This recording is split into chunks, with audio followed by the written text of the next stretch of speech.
Est-ce que le visage de cette femme ici vous dit quelque chose? Du tout.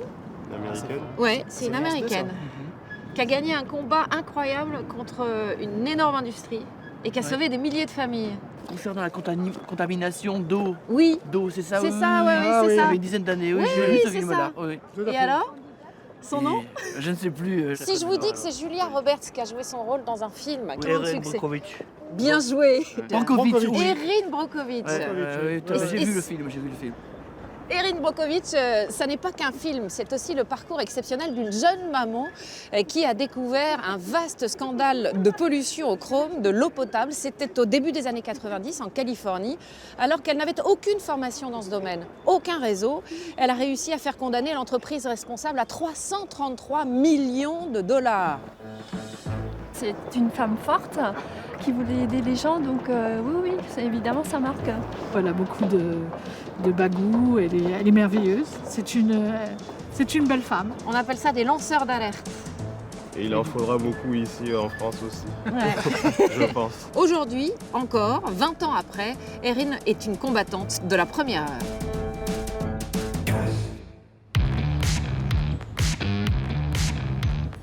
C'est l'ouverture du Festival du film de Berlin. L'invité du soir est un peu spécial.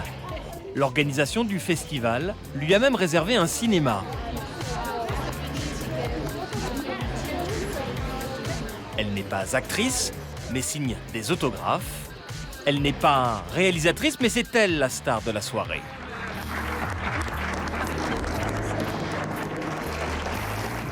Erin Brockovich, la militante environnementale la plus connue au monde.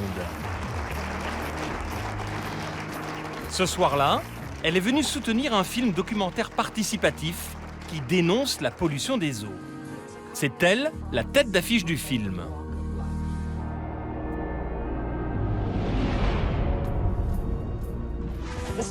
Ce n'est pas une seule source qui est contaminée. Ce sont 30 sources, 300, 3000. Fin de la projection. Mais le documentaire n'a toujours pas de distributeur en Europe.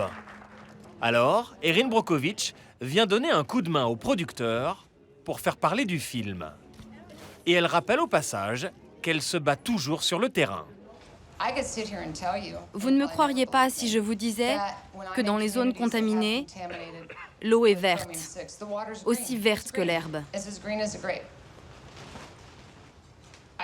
Vous ne me croiriez pas si je vous disais que j'ai vu des cœurs de vache atteints de plus de 300 tumeurs.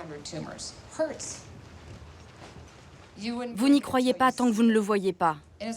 J'aime cette citation d'Albert Einstein. Ceux qui ont le privilège de savoir ont le devoir d'agir.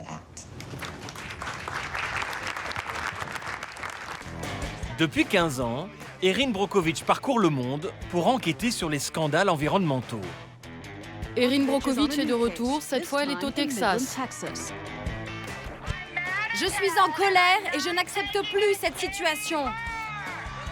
À chacun de ses déplacements, elle tente d'attirer l'attention des médias sur les pollutions du sol, de l'air et de l'eau. J'ai ici un échantillon de cette eau et malheureusement, les gens continuent de la boire. Si elle est tant écoutée, c'est grâce à un film qui retrace son combat. Erin Brockovich, seule contre tous, c'est Julia Roberts qui joue son rôle. Hi. Donna Jensen? Yes. I'm Erin Brockovich with Masry and Vidito. Oh!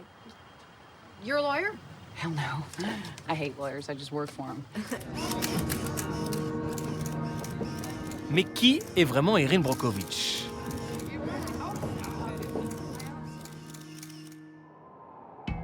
En Californie, à quelques kilomètres de Los Angeles, nous avons rendez-vous dans la banlieue chic d'Agoura Hills. C'est ici qu'Erin Brockovich s'est installée il y a 13 ans, juste après le procès qui l'a rendue célèbre. Bonjour, comment allez-vous? Exceptionnellement, elle accepte de nous ouvrir les portes de sa maison. Je suis contente de vous voir.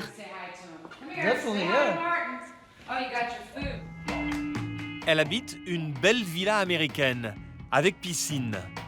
La militante environnementale a pu se la payer grâce à la prime qu'elle a touchée de son cabinet d'avocat. Pour raconter l'histoire d'Erin Brockovich, il suffirait presque de regarder ces milliers de photos qu'elle a amassées au fil des années. J'ai des boîtes et des boîtes de photos. Je ne sais même pas par où commencer. Ça, c'est moi, dans mon ancienne maison du Kansas. J'ai grandi au Kansas. Je suis une fille de la campagne. Je le suis toujours d'ailleurs. À 8 ans, la petite fille apprend qu'elle est dyslexique. À l'école, elle a beaucoup de mal à suivre les cours, mais paradoxalement, cela va devenir l'une de ses forces. Je rentrais souvent découragée de l'école. Ma mère me disait « Erin, où est ta ténacité ?» Je répondais « De quoi tu parles, maman ? Reste droite dans tes bottes et bats-toi. » Alors, lorsque quelqu'un cache quelque chose et que je le sais, j'entends la voix de ma mère et je m'accroche. Et la petite fille s'est accrochée. Elle réussit ses examens et entame des études de décoration intérieure. À 21 ans, Erin Brockovich est même élue Miss Pacifique. Elle se marie. La jeune fermière du Kansas vit son rêve américain. Mais le rêve tourne court. Divorcée, avec 3 enfants à charge, elle se retrouve au chômage. Et pour ne rien arranger, elle est gravement blessée dans un accident de voiture. Un homme va croire en cette jeune mère de famille. Il dirige un grand cabinet d'avocats à Los Angeles. C'est lui qui a embauché Erin Brockovich. Et il se souvient très bien de son arrivée. Avant toute chose, on a dû aller faire des courses pour lui acheter des vêtements. Je ne rigole pas. Il fallait qu'elle s'habille de manière plus classique. Erin Brockovich n'est pas avocate. Elle est embauchée comme secrétaire, chargée de préparer les dossiers pour les juristes du cabinet. Un jour, Jim est entré dans mon bureau. En fait, il cherchait une autre secrétaire, mais elle était en pause déjeuner. Il m'a demandé si je connaissais le protocole pour l'ouverture d'un nouveau dossier. J'ai répondu oui, évidemment, alors que je n'y connaissais rien. Je ne voulais pas que mon patron pense que je ne pouvais pas faire mon boulot. Il m'a laissé un carton et j'étais curieuse. Je voulais voir ce qu'il y avait dans le dossier. C'était marqué confidentiel, mais j'ai tout regardé. Ce carton, c'est la vie de Roberta Walker. Elle va jouer un rôle capital dans la vie d'Erin Brockovich. Cette mère de famille de 2 enfants vit à Hinckley, une petite ville à 4 heures de route de Los Angeles, en plein milieu du désert. Roberta Walker tient à nous emmener dans un endroit très spécial. Ça fait des années que je ne suis pas venue.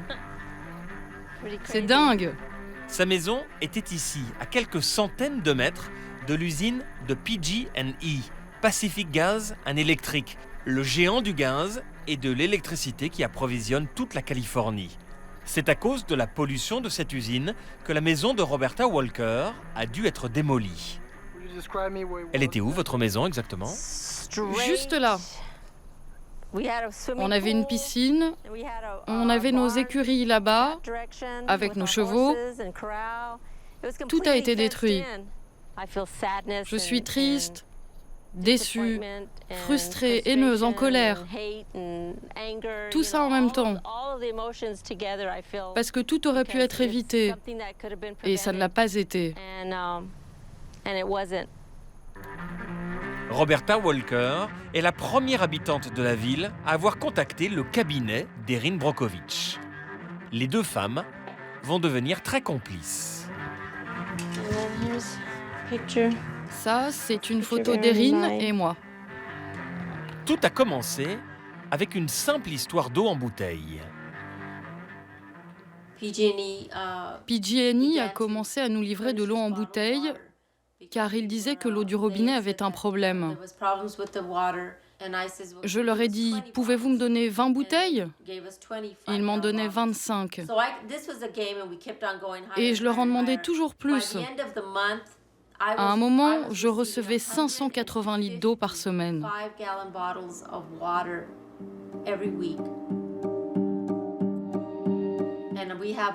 Nous avions une piscine, 60 000 litres d'eau. Je leur ai demandé, j'aimerais que vous remplissiez ma piscine avec de l'eau en bouteille. Ils n'ont pas hésité, ils l'ont remplie. Un matin, des représentants de PG&E frappent à la porte de Roberta Walker. Ils veulent lui racheter sa maison. Elle vaut à l'époque 40 000 €. Nous, on ne voulait pas la vendre. Alors on leur a proposé un prix qu'ils ne pourraient jamais accepter. 190 000 €. Quelques jours plus tard, ils sont revenus et ils ont dit d'accord. Là, une lumière s'est allumée dans ma tête et je me suis dit, quelque chose ne tourne pas rond. Erin Brockovich est intriguée par cette affaire. Les avocats de son cabinet n'y croient pas, mais elle décide de se rendre sur place. C'était en plein désert, une région que je ne connaissais absolument pas. J'ai conduit pendant des heures en me demandant « Mais où est cette ville ?»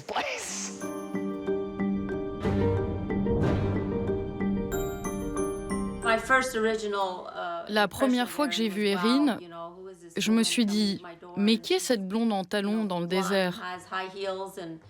Qui est-elle? Je ne pense pas lui avoir plu. Je portais certainement un short, avec des talons, avec mon brushing parfait au milieu du désert.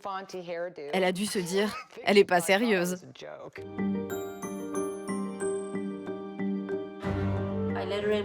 Je lui ai ouvert ma maison et je lui ai ouvert mon cœur. C'est aussi simple que ça. Elle était vraiment sincère.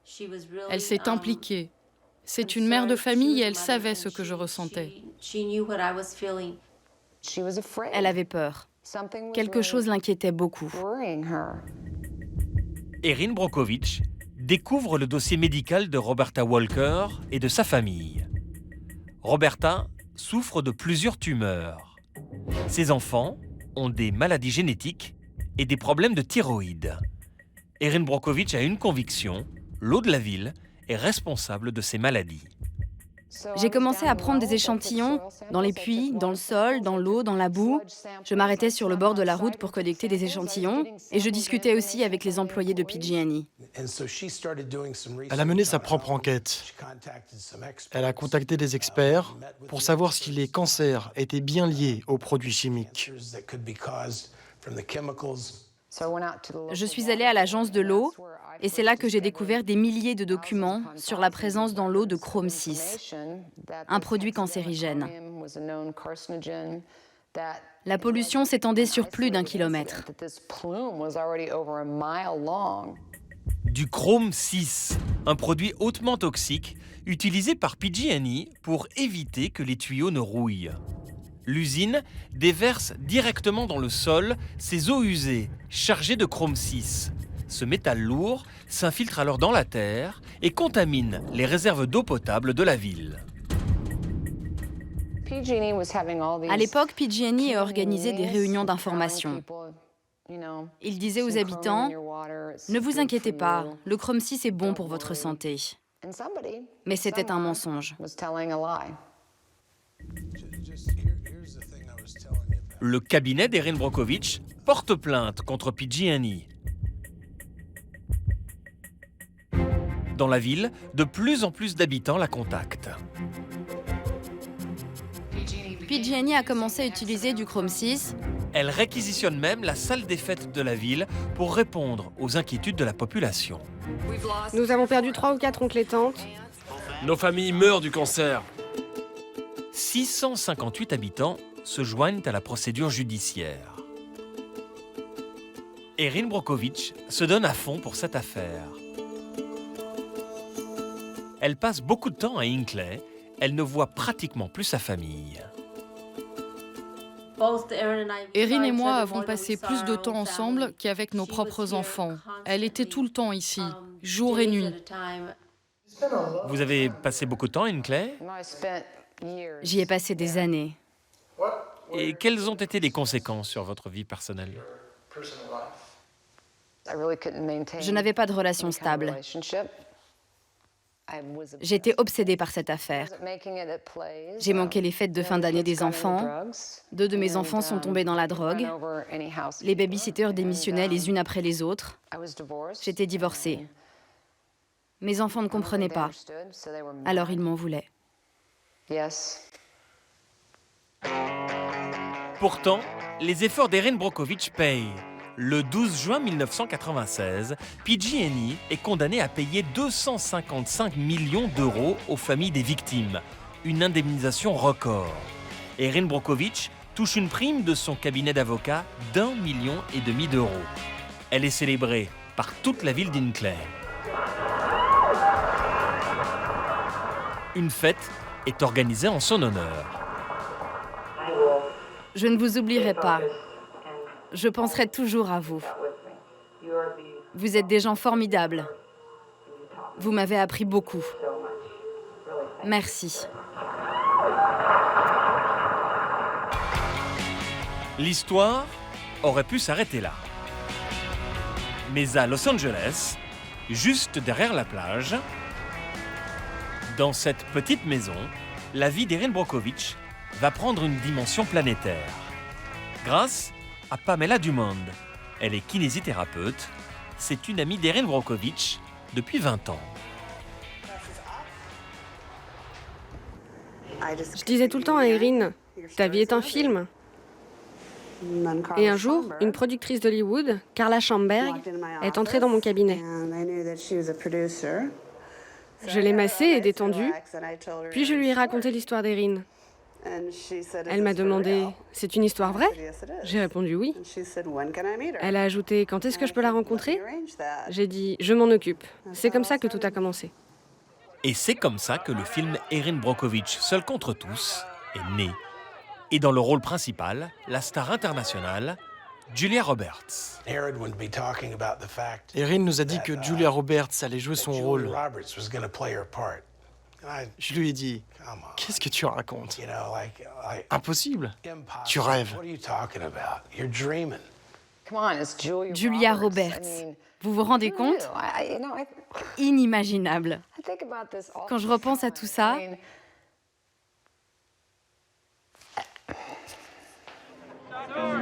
La première du film a lieu en 2000, à Hollywood. Erin Brockovich est sur son 31. Mais l'ancienne Miss Pacifique n'est plus très à l'aise avec les podiums. je me rappelle très bien cette soirée. J'avais peur, mes chaussures me faisaient mal. J'étais mal à l'aise avec le protocole. Les gens criaient mon nom, me prenaient en photo. Je ne savais pas quoi faire. Ce n'est pas du tout mon milieu. Quelle robe vous portez ce soir? Quelle robe vous portez? Personne ne pose ce genre de questions, sauf sur un tapis rouge.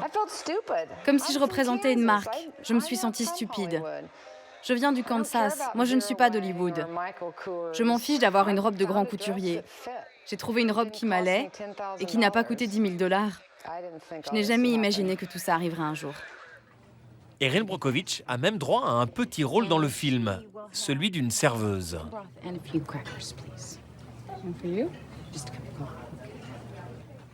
Le film est un succès planétaire. Il rapporte 200 millions d'euros. Julia Roberts remporte même l'Oscar de la meilleure actrice. Le monde découvre aussi la vraie vie d'Erin Brockovich. En quelques mois, la secrétaire devient la superstar de l'environnement. Elle fonde alors son propre cabinet d'enquête et de conseil aux victimes. Elle parcourt le monde, toujours en talons, pour dénoncer les pollutions. Comme ici, à Carson, une petite ville de Californie. Erin Brockovich manifeste contre le pétrolier Shell, accusé d'avoir pollué les sols de la ville. Je suis en colère et je n'accepte plus cette situation. Nous retrouvons Erin Brockovich, chez elle, à Los Angeles.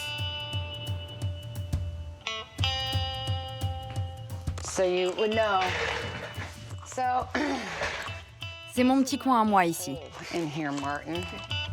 Elle reçoit de très nombreux mails, jusqu'à 15 000 par mois, en provenance de plus de 100 pays. Des appels au secours de personnes malades à cause de problèmes environnementaux. Tous ces mails que vous recevez parlent de cancer? Tous, sans exception. Depuis un an, elle géolocalise aux États-Unis toutes les zones où le nombre de cancers est anormalement élevé. Ça n'a l'air de rien, mais ce travail bénévole, aucun ministère américain ne l'a jamais réalisé. Alors, à Washington, la commission Santé et Environnement du Sénat a convoqué Erin Brockovich pour en savoir plus. Erin Brockovich, je n'ai pas besoin de vous présenter, nous savons tous ce que vous avez fait. Aujourd'hui, je voudrais vous montrer une carte. Derrière, sur ma gauche. Les chiffres sont alarmants. Ces points rouges, ce sont des mères de famille qui m'alertent, par exemple, sur 6 enfants atteints de leucémie dans le même voisinage. Ces points rouges, ce sont des mères de famille qui m'alertent sur 15 enfants atteints de tumeurs au cerveau dans le même voisinage. Nous devons travailler ensemble sur ces problèmes. Républicains, démocrates, indépendants, entreprises et les citoyens. Vous pouvez me remontrer cette carte ? C'est incroyable que ces gens préfèrent vous contacter vous plutôt que nos agences d'État. 80% des gens qui m'écrivent finissent leur message en me disant « On ne savait pas vers qui nous tourner ». Erin Brockovich, vous vous battez pour les gens qui n'ont rien fait de mal et qui souffrent. Vous avez touché nos cœurs et je vous en remercie.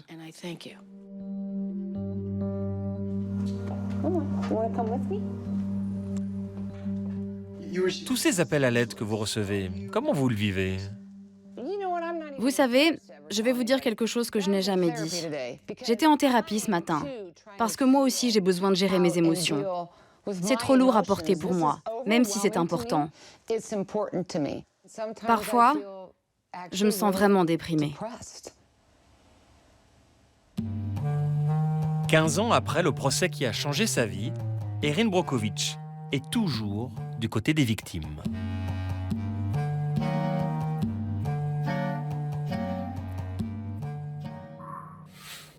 C'est la fin de ce numéro de Cash. Merci à vous de l'avoir suivi. On se retrouve la semaine prochaine pour de nouvelles aventures dans le monde merveilleux des affaires. Excellente fin de soirée sur France 2. Merci. Bonsoir.